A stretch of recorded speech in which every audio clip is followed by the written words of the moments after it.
While many people are not out to get you, and the world is not always against you, it's not always you against the world. It is the case that most people haven't dealt with their demons. And the trick to being happier than most people in the world is by simply accepting that many people are not going to be able to find God or peace in this life.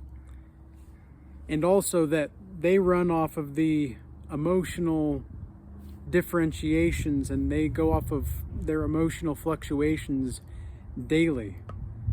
Okay, or it could be even sooner than that. It could be by moment to moment or even hour to hour, whatever the case is. They're not thinking about the long term, really. They're thinking about legacies maybe sometimes, but the wrong kind of legacies. They're wanting to leave imprints of appearances rather than an image in which they will be able to harness and cultivate something beautiful.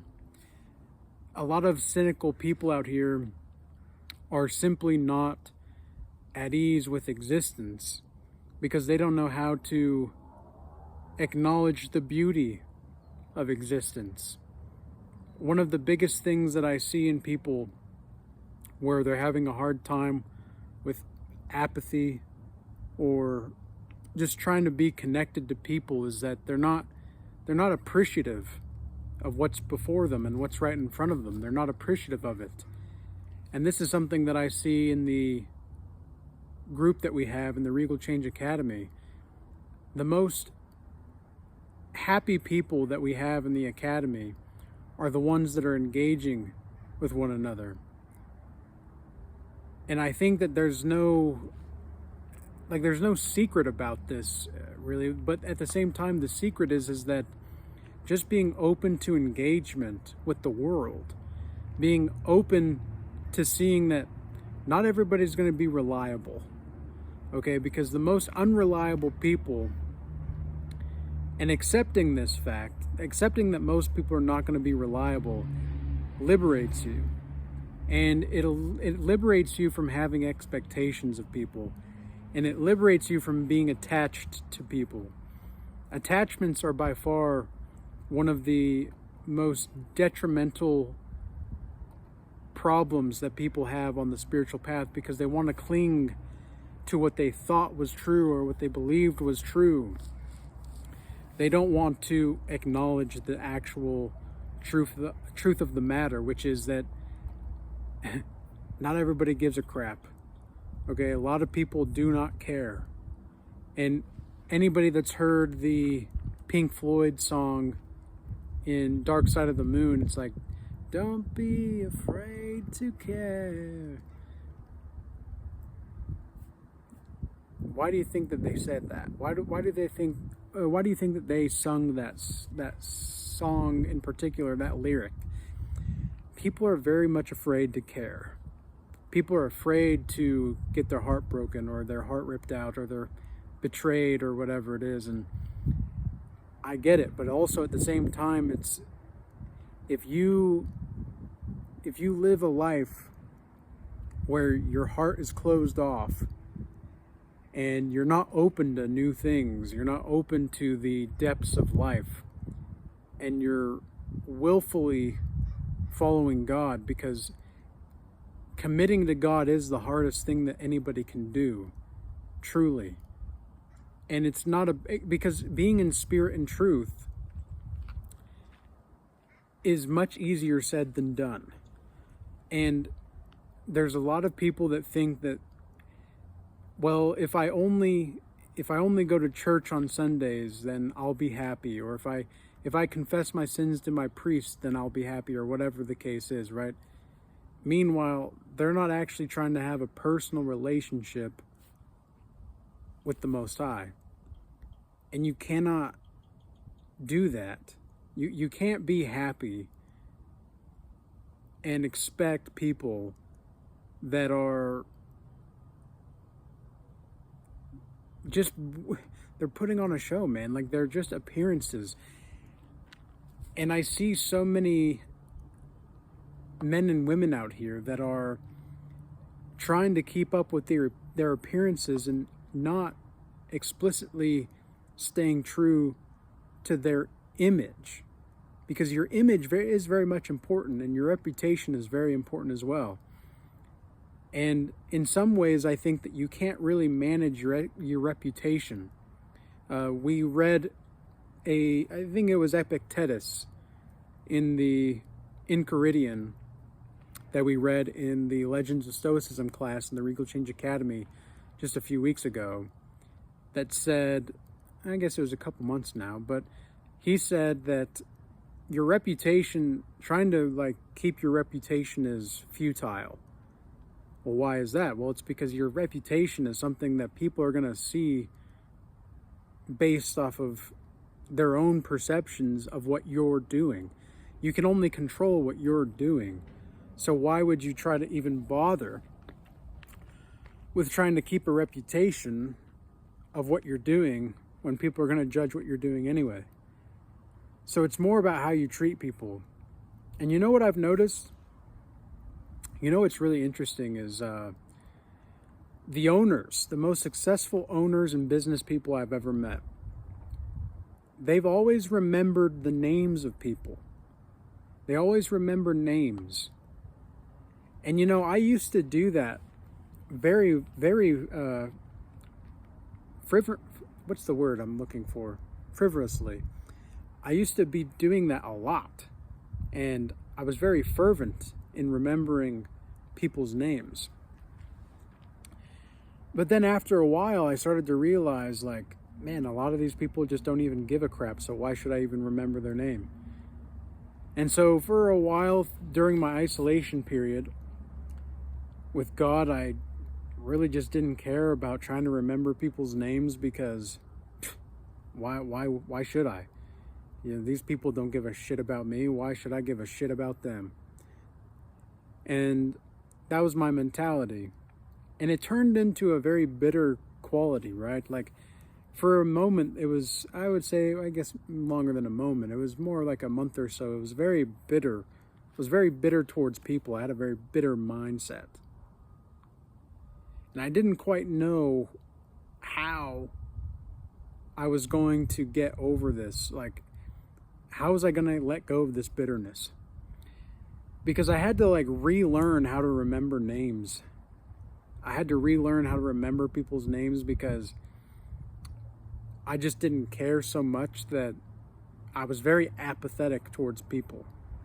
Very apathetic towards them, and I didn't really want to acknowledge people, because, well, why should I acknowledge people if they're not acknowledging me? That was my mindset. And that's actually a fair question. But the thing is that if you're looking for power or respect in this world, you've always got to give more than you get first, because it will come back to you. It will come back. You have to trust that. Everything that you do and you give will come back to you. It's like you've got to be able to plant the seeds, though, right? You've got to be able to plant the seeds and move accordingly. But now I remember names more again. You know, I remember names, and I remember, but if I don't care to really talk to a person again, then I'll consciously, okay, forget this person,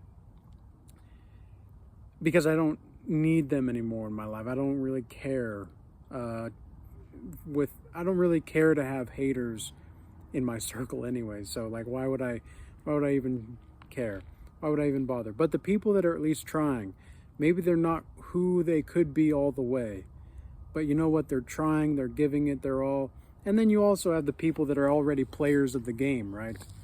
Because, and when I say players of the game, I'm not talking about seduction, okay?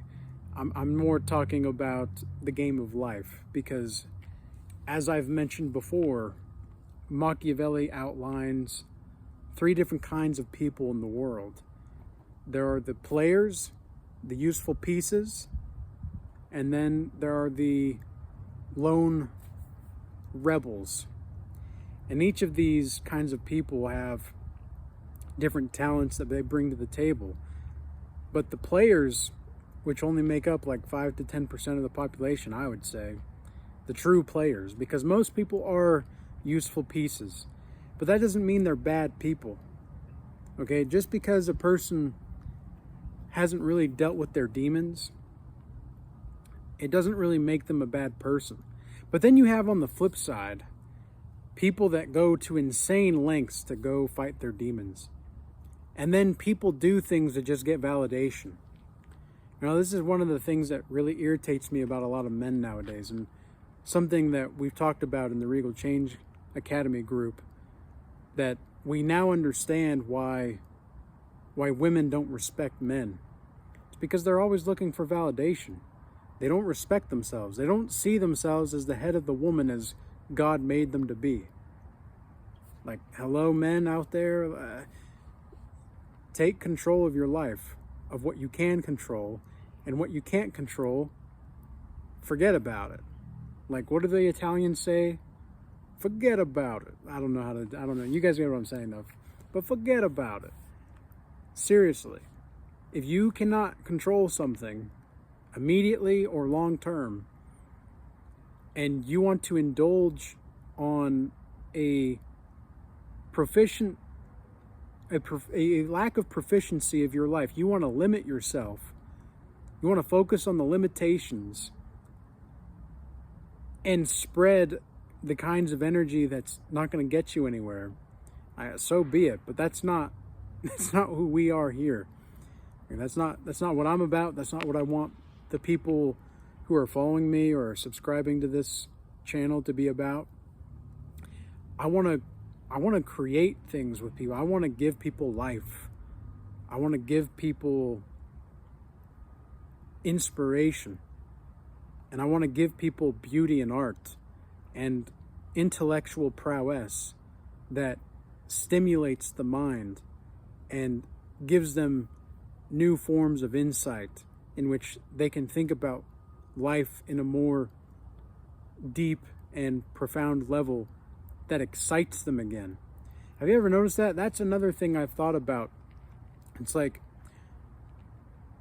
most people are just not enthusiastic about life. And it's because they don't really see a lot of meaning in it, right? They don't have a lot of meaning. They don't see a lot of things to be excited about. But my goodness, life is full of exciting things. And this life is so peculiar. You know, this is a peculiar life. Every day I think about this. Well, every day now, but I've been thinking about the kinds of modes of thought that atheists had when I was growing up. Like, I was surrounded by atheists in my immediate family, and then my extended family was hyper-religious.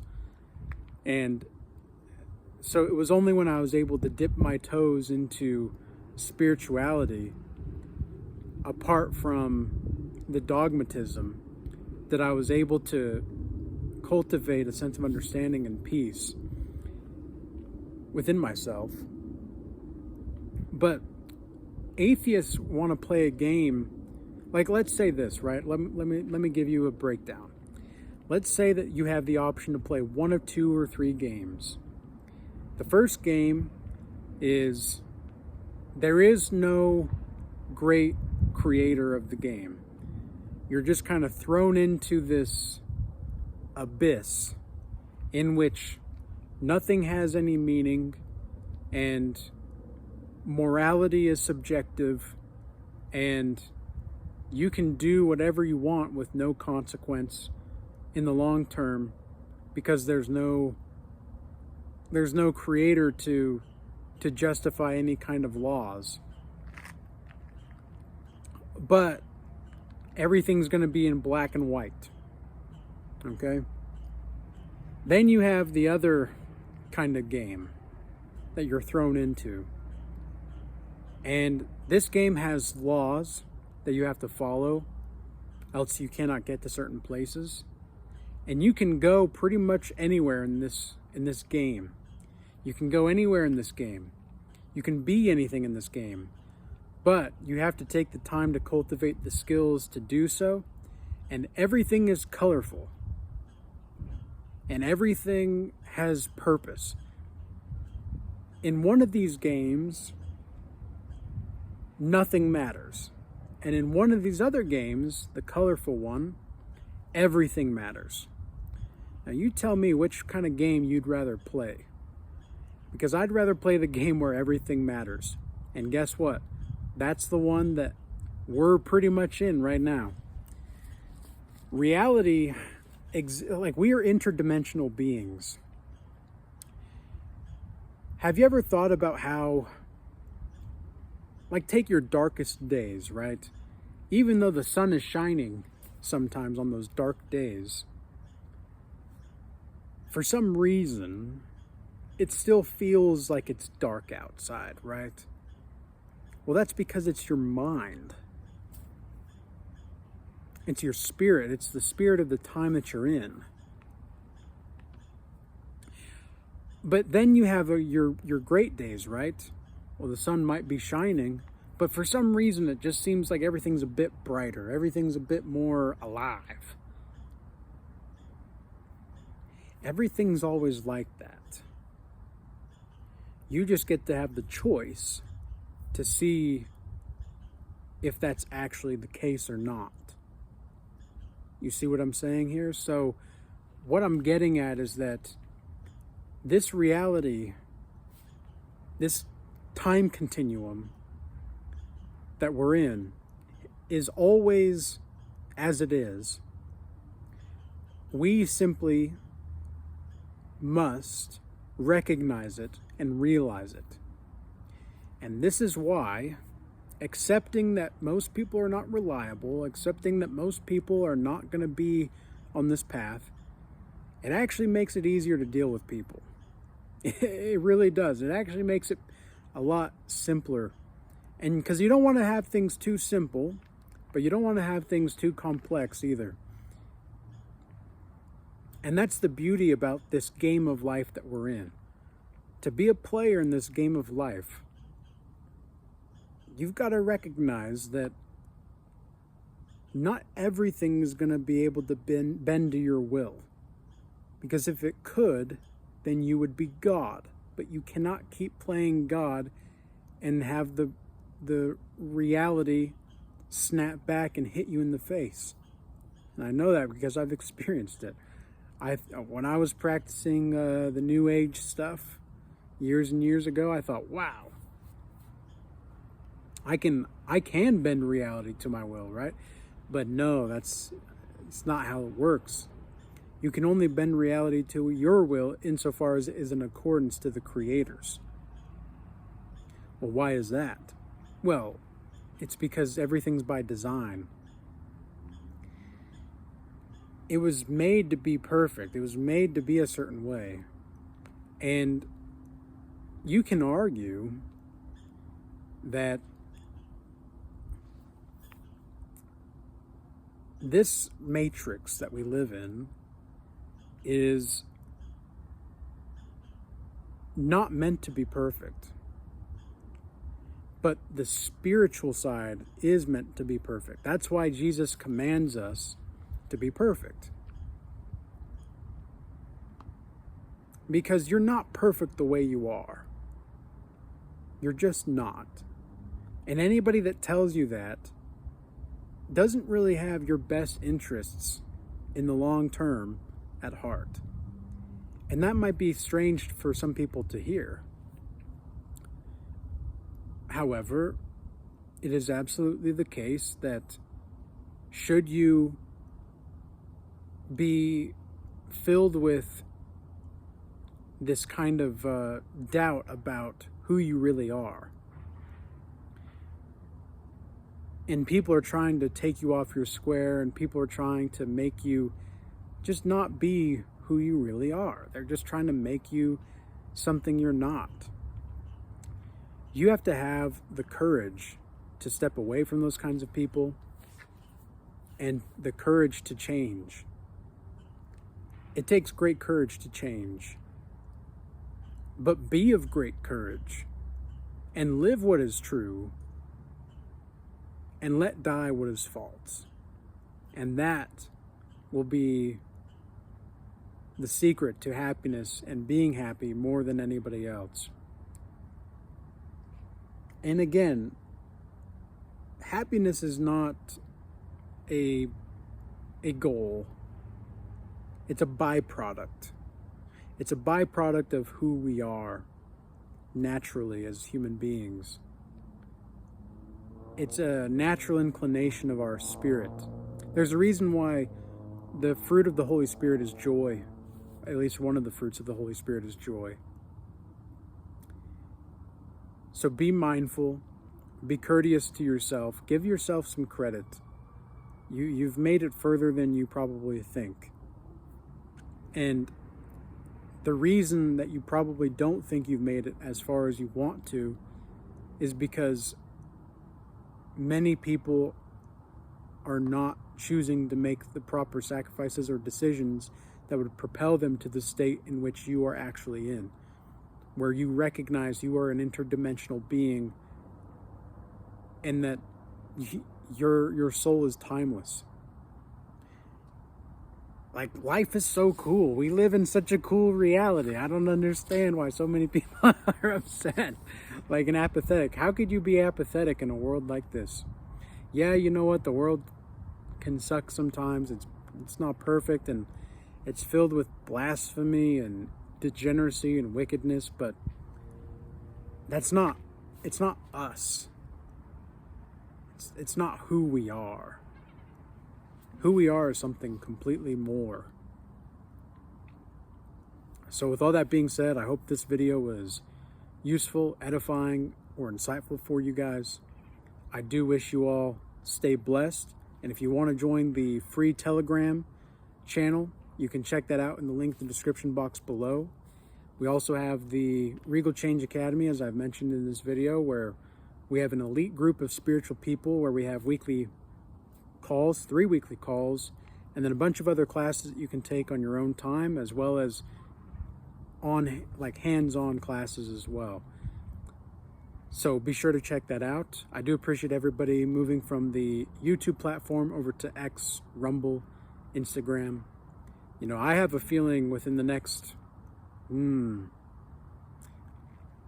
probably a year or so, if not less, I have a feeling I'll be more successful on X than I will be with YouTube. And the reason being is because I don't have to censor myself so much on X.